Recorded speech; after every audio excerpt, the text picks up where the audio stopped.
Alors en ce 31e dimanche, donc 32e dimanche je crois, l'Église célèbre la dédicace de la basilique de Saint-Jean de Latran et évidemment les lectures seront centrées sur le temple.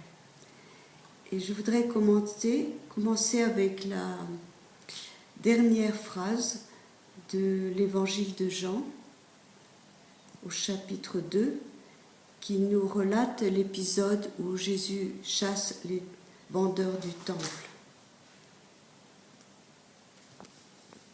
Aussi, lorsque Jésus se releva d'entre les morts, ses disciples se souvinrent qu'il avait parlé ainsi, et ils crurent à l'Écriture ainsi qu'à la parole qu'il avait dite.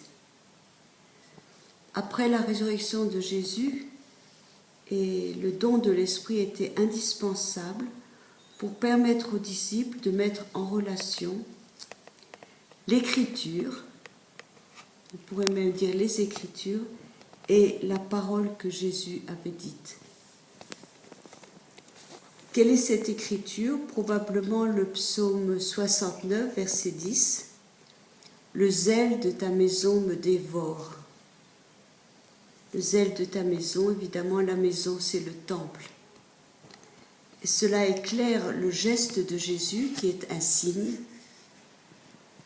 puisque Jésus chasse les vendeurs du temple et que nous sommes donc invités à ne pas lire cet épisode, je dirais, à plat, voyant dans le geste de Jésus simplement une colère devant les trafics qui se passent au temple.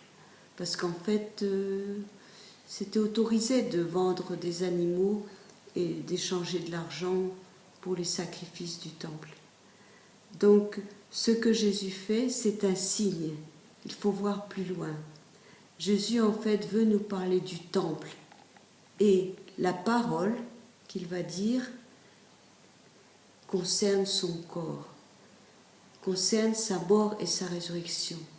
Donc, il nous invite à voir dans le temple, qui était un espace signe de la présence de Dieu dans son peuple, de voir dans son corps, dans sa personne, le temple de Dieu, non plus signe mais réalité.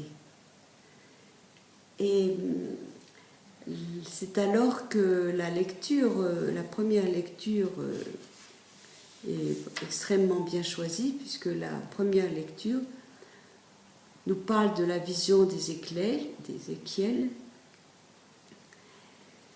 la vision d'un temple. Il faut dire que les Juifs sont en exil et il veut leur rendre l'espérance d'un temple qui ne sera plus évidemment le temple de Salomon, puisque de ce temple sortira de l'eau vive en torrent qui ira irriguer jusque le désert, les terres les plus arides.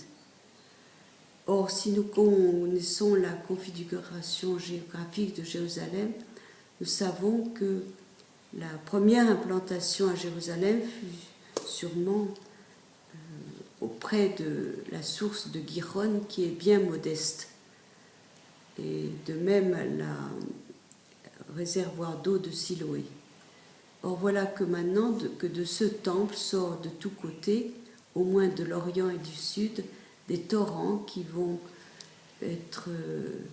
irriguer le désert et permettent de produire beaucoup de fruits. Ce temple est une évocation, on pourrait dire, du paradis. Il nous fait penser à la Genèse, au chapitre 2, puisque le paradis de la Genèse, l'Éden, était irrigué par 4 fleuves, et qu'au centre, il y avait l'arbre de vie. Alors font écho à ces textes d'autres textes du Nouveau Testament. Nous pouvons penser à la mort de Jésus, lorsque le soldat perce son côté avec la lance et qu'il en sort du sang et de l'eau. Texte qui s'éclaire aussi par un autre passage de Jean au chapitre 7, lorsque, à la fin de la fête des cabanes, la fête de Soukhot, et on sait que pendant la fête de Soukhot, des processions partaient de Siloé, apportant de l'eau jusqu'au temple pour faire des libations sur l'autel. Dans ce contexte, Jésus s'écrie « Si quelqu'un a soif, qu'il vienne à moi et qu'il boive, celui qui croit en moi. » Et l'évangéliste ajoute « De son sein sortiront des fleuves d'eau vive. » Jésus lui-même dit « De son sein sortiront des fleuves d'eau vive. » Et l'évangéliste ajoute « Il parlait de l'Esprit que devaient recevoir ceux qui croient en lui. » Donc nous ne pouvons pas ne pas mettre ensemble tous ces textes et comprendre le geste de Jésus bien plus loin, comme je le disais tout à l'heure, que simplement détruire le trafic qui se trouve auprès du temple.